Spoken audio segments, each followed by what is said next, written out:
Welcome to the BetQL Daily Boost. I'm Lucy Burge of BetQL.com, and I am joined by Kate Constable and Rick Chapsky, and we have an NBA odds boost once again for all of you today on Chris Paul and Paul George to each have over 19.5 points. This is boosted to plus 370 at Caesars. Both Pauls here. Chris Paul almost hit this over the other night with 19 points, and Chris Paul hit this. Did I say Chris Paul twice? I meant Chris Paul and then Paul George. See, Sean Paul, right away. Both the Paul. I like to hit this over, let's say. No, then Paul George hit this over twice in his last 3 games. So there's some great value in this Paul odds. Yeah, I mean, Paul George is going to hit this number in most games. So once again, it's kind of like betting on just one of the players to get here. And I think Chris Paul can because the Suns have some depth issues with Cam Johnson, Mikal Bridges out. Kevin Durant is not playing yet. So Chris Paul's going to have to pick up a little bit more of the scoring slack. Obviously, he's always dishing out those assists, but this number doesn't always get up there for him. But it's going to need to in this game if they want a chance to win it. And they're only 1-point favorites. So this is a very narrow margin for error in this game for the Suns. So I think we see a big one out of Chris Paul and Paul George tonight. You're not kidding when you said dishing him out. He had 19 assists the other night. Yeah, Crazy. So this should be interesting. And I know everyone's listening today going, how did Rick's new way of betting these work out yesterday? And the answer is, yeah, exactly. And the answer is we split because Embiid was a half point away for getting the boost yesterday. He scored 29 points and the boost was 29.5. So you lose a little bit less. You put in a little bit more, but if you win big, which is interesting. So I'm going to tinker with it, try it again today. So I'm going to go over on Chris Paul's points and over on Paul George's points and see if I can hit both and then get that boost for a nice little extra win. So there you go. Love it. I'm sure if they were alerted to this odds boost and what we were doing, they would have tried Embiid would have tried a little harder to maybe hit the over on this. So just telling them these things. Yeah, everybody let them know. Let them know. Let Chris Paul and Paul George know they are part of the Daily Boost odds boost today, and they should maybe step it up. So get in on that odds boost and head to BetQL.com and get your free 3-day trial today. And check out our exclusive sportsbook offers there as well. And of course, follow us on Twitter at Kate Constable, at RickCZ1, and at Lucille Burge.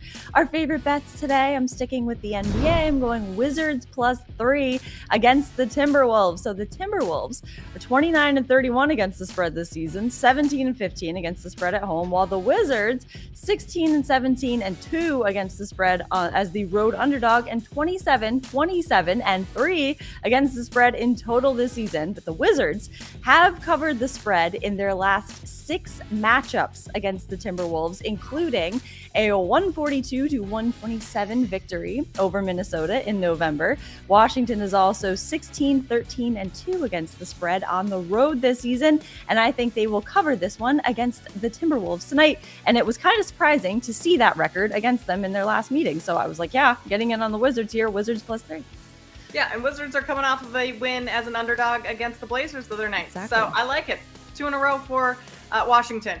I'm going to go with the Clippers tonight, plus 1.5 in Phoenix. I just think Phoenix's first game back from that road trip at home, Kevin Durant was on the bench. Like, that's a big moment. They want to kind of show KD what he's walking into, everything. So that win over the Kings was a good one for him. But I think they're going to start missing some of the depth that they have with Mikal Bridges, with Cam Johnson, especially defensively tonight, because guarding Paul George and Kawhi Leonard is a tough job. And Mikal Bridges was the guy to do that and kind of be their lockdown defender. I think they're going to miss him tonight and some of the depth that they have as they wait for KD to get ready in the lineup. So I will take the Clippers tonight on the road.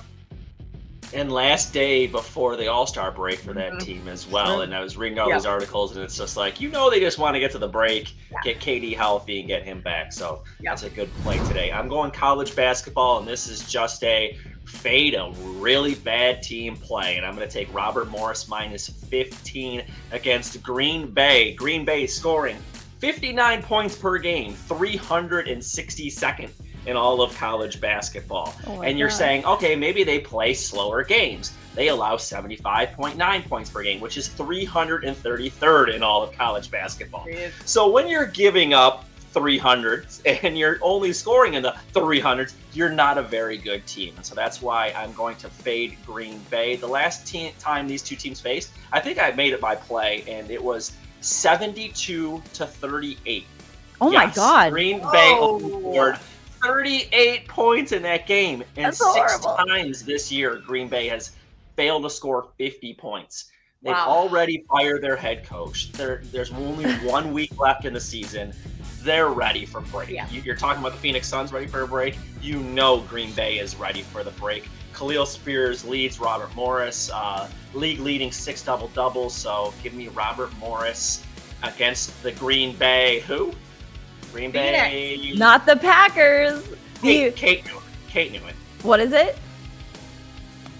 The Phoenix. Oh, love it. Okay, so the Green Bay Phoenix, get in on that, Green because Bay that Phoenix. is the mascot, I'm assuming. Is it like a Phoenix outfit the mascot wears, I'm assuming?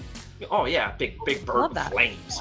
Love that. Why would Aaron Rodgers ever want to leave Green Bay when you have something like that? Love that. Also, the All-Star break for the NBA, I am looking forward to how Stephen A. Smith describes it, because last year he said the dunk contest was a global atrocity. So I'm looking forward to how he can amplify that this year. So as the war in Ukraine began, he said it was a global atrocity. It's one of my favorite things maybe that has ever happened on sports television. So get in on this odds boost, our bets, and subscribe to the BetQL Daily Boost wherever you get your podcasts.